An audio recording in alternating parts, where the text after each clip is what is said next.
Les défis techniques ouvrent cette nouvelle édition des finales départementales du 92.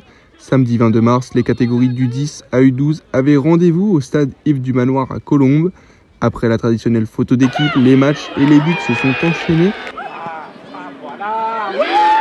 Pendant que certaines équipes jouent avec détermination, d'autres sont initiées à la pratique du massage cardiaque. En rythme, les jeunes écoutent les conseils de Sylvie Jean, formatrice de l'association Agir et Sauver. Oui, le geste est assez facile et les enfants retiennent assez facilement. C'est extrêmement important pour que la personne, tout le monde puisse agir le plus rapidement possible face à un arrêt cardiaque. Et plus les gens seront formés rapidement et plus il y aura de personnes sauvées. On sait que dans les pays où tout le monde sait faire les gestes qui sauvent, eh bien, le taux de survie est bien plus important parce que dès l'enfance, les enfants savent faire les gestes qui sauvent et adultes forcément après. Aux abords des terrains, ce sont les parents qui donnent du cœur. Ils sont habillés aux couleurs des pays tirés au sort par le district du 92. Entre snacks, déguisements et chants, la passion est au rendez-vous.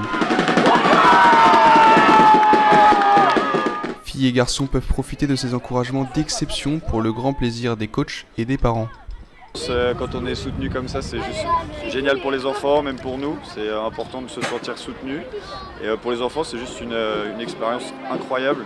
Oui, puis ça participe de l'ambiance. On savait qu'il y avait un concours de supporters et voilà, on s'est dit que ça allait aussi pousser notre équipe au mieux possible. Et voilà, on a un peu mis le paquet. L'arbitrage est aussi au cœur des finales. Il joue un rôle clé, comme l'explique le président de la commission départementale de l'arbitrage du 92, Éric Billot. C'est un rôle classique de diriger les matchs. Même l'arbitre a un rôle, je dirais, un peu plus pédagogique. On a fait des trios arbitres expérimentés, arbitres jeunes.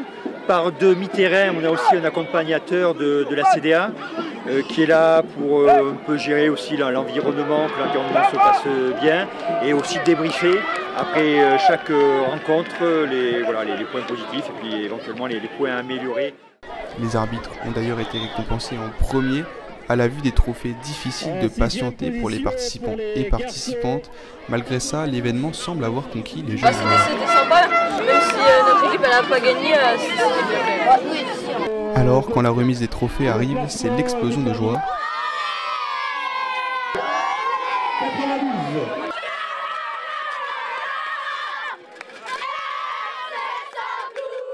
Une chose est sûre, les équipes sont déjà très motivées à l'idée de rejouer.